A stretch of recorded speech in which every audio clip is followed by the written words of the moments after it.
va être plus raisonnable. Vous pouvez vous permettre la viande rouge, disons, une fois aux 2-3 semaines, mais allez plutôt du côté des viandes blanches. Poulet, veau, les poissons. Et quand on fait cuire à l'étuvée ou bouillir longtemps, mijoter, si on veut. Là. Mais vous pouvez aussi faire des sautés aux légumes. Vous savez, si vous prenez avec des petits morceaux de viande, des petits morceaux de poulet, alors vous mettez ça comme à la chinoise là, dans un wok et vous faites sauter. Là, à ce moment-là, c'est acceptable la quantité. OK, donc c'est pas cuit à trop fort dose, parce que ce que vous écrivez dans le livre, c'est important de cuire la viande, mais très, très doucement. Dans un wok, c'est pas trop rapide? L'affaire, c'est que ça dure pas longtemps, puis vous faites sauter. Votre viande ne viendra pas griller comme, par exemple, un poulet rôti ou sur le barbecue. Alors ça, les sautés, comme on mange, par exemple, dans les restaurants chinois, c'est très acceptable. Parlons des fruits et légumes maintenant, parce que vous écrivez, on peut en manger autant qu'on veut. Oui. Le problème, c'est quand on en mange, ça fermente. Puis moi, j'ai jamais mangé autant de fruits, mais j'ai jamais été aussi incommodé à cause de ça. Là. Il faut s'adapter tranquillement. Hein? Alors, donc, surtout, les légumes, normalement, il y a moins de problèmes, sauf si vous avez un problème là, de colite, il va falloir vous soigner avant. Là. Maintenant, pour les fruits, essayez de manger des fruits bien mûrs, puis allez-y doucement, parce que c'est un changement brusque. Il faut s'adapter. On est peut-être trop mangé au début. Oui, c'est ça, exactement. Il faut y aller doucement, comme les légumineuses, par exemple. C'est très, très bien, mais il faut d'abord les laver énormément, puis les faire tremper pour être sûr de tous débarrasser de genre d'amidon là, autour. Et à ce moment-là, elles sont beaucoup plus digestibles, mais commencez des petites quantités. Moi, au début, là, les légumineuses, je pouvais pas manger ça. Puis maintenant, j'ai aucun problème. C'est quoi les légumineuses? Des pois chiches, toutes les graines, là. Parce que ça entraîne des problèmes digestifs. Moi, je veux dire, au début, parlons franc, j'ai été constipé pendant 10-15 jours. J'ai mangé trop de fruits. Moi, je n'étais pas habitué de manger des fruits. Et le riz, tu sais, tu as un petit bébé qui est malade, là, puis il y a de la diarrhée. Qu'est-ce que tu fais? Tu lui donnes de l'eau de riz. Ça constipe, le riz aussi? Bien, disons que là encore, c'est une question d'adaptation. Vous allez voir, votre intestin va s'adapter. Maintenant, il y a une chose qui aide beaucoup. Au début, comme vous, là, par exemple, c'est très, très bien de prendre quelques capsules de Bioca. Moi, j'en ai pris, ça. Oui. Est-ce que vous avez l'impression que ça fait du bien? Ça aide énormément. Ouais. Moi, je dis... Mais ça coûte donc cher, ça? Oui, mais moi, je vous dis une chose. Vous en prenez 2 par semaine. Ça coûte 2 $ chaque. Alors, 4 $ par semaine pour avoir un intestin qui se soigne. Mais je pense que j'aurais dû en prendre un petit peu plus. Là. A posteriori, j'aurais dû peut-être en prendre 3, 4, 5 par semaine. Ah oui? Parce que, en tout cas, moi, personnellement, 2, là, je trouve que ça fait un travail... Mais c'est selon chaque individu. C'est ça, ça joue aussi. Puis, à part de ça, selon votre intestin, jusqu'à quel point il est délabré. Parce que quand on fait ces maladies-là, c'est évident que notre intestin n'est pas intègre. L'intestin grêle n'est pas intègre et ne joue pas réellement. Il y en a qui sont plus inflammés que d'autres. Oui, absolument. Mais à force de suivre le régime, l'inflammation, va disparaître complètement, puis je peux vous certifier. Mais c'est long, ça, hein? Comme je vous dis, normalement, au bout de 3 mois, on commence à voir les bienfaits et ça s'étend. Il faut nettoyer l'organisme. Imaginez, ça fait des années qu'on mange mal. Puis c'est dans les tissus. Alors, il faut que les tissus prennent le temps de se nettoyer. Alors, nettoyer l'organisme, c'est pas une affaire en quelques jours. Et avoir une stabilité digestive, là, à revenir à quelque chose de... Oui. Hey, c'est pas drôle, je suis en train de parler de ma constipation à la télévision. Mes patrons, je suis en train de négocier mon contrat avec mes patrons. Je ne sais pas s'ils vont m'imposer une censure là-dessus. Mais n'empêche que ça prend combien de temps de prendre le contrôle là, quand on a commencé? Je peux vous dire qu'il y a des patients de Seignelay qui ont mis 2 ans. C'est des cas rares, ça. Mais il était persistant. Je peux vous dire que je n'aurais pas persisté. Avant 2 ans, exactement.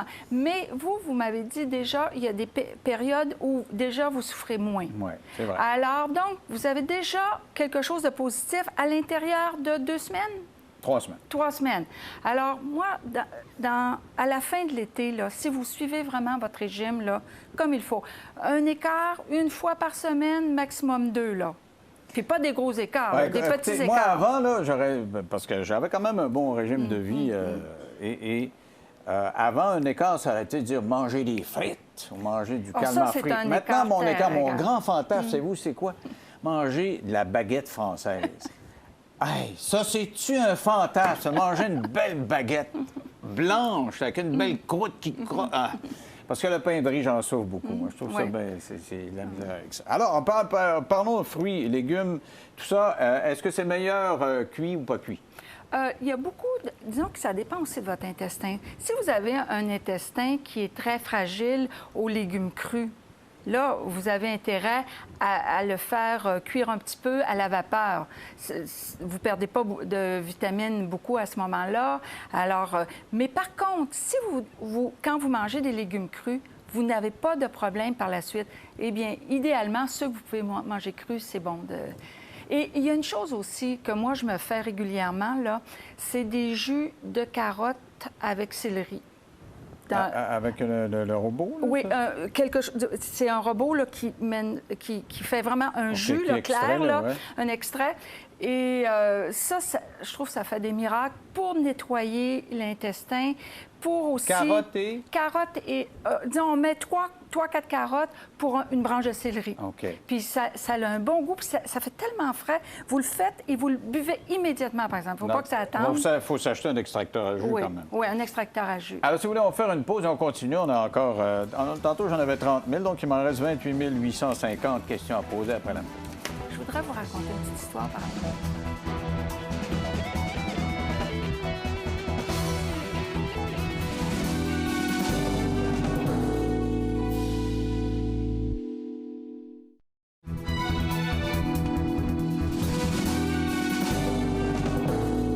Avec moi, Jacqueline Lagacé, qui a écrit « Comment j'ai vaincu la douleur et l'inflammation chronique par l'alimentation ». Et il y a moyen de faire preuve d'alimentation, écrivez-vous, d'imagination pour adapter notre alimentation. Puis on a essayé de faire ça. Et on s'est trouvé, entre autres, des tortillas de riz. Et on s'en sert... quand je dis on, c'est ma blonde et moi, parce qu'elle a vraiment écumé tout ce qu'il y a de maisons, de produits naturels, des magasins étalés partout, pour aller trouver des petits produits ici et là. Et donc, on fait ce tortilla-là, on met du fromage de soya, qui, à mon sens, n'est bon que cuit, parce que si c'est pas chauffé, c'est pas mangeable, à mon goût à moi, du fromage de soya, avec du saumon fumé, des câbles, des champignons, et ça donne une pizza.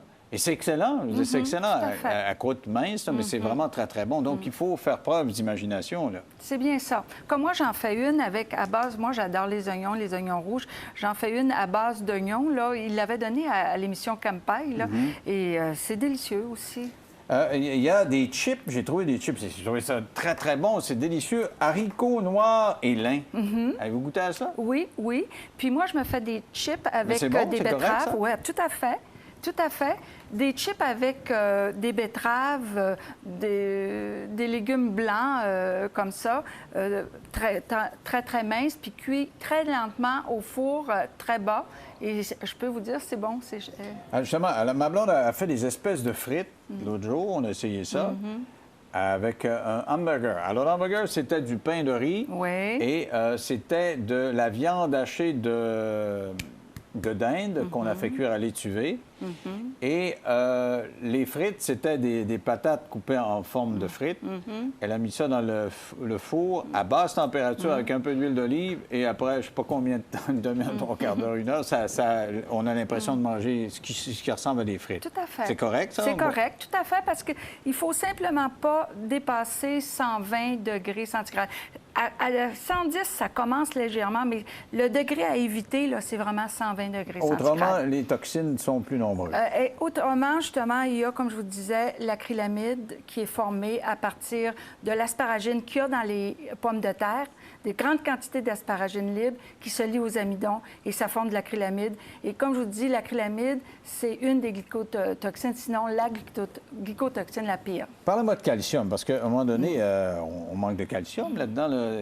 On ne peut plus boire de lait, on ne mange pas de yogourt, on ne mange pas de fromage. On prend où, notre calcium? Moi, je vais vous dire une chose. Le calcium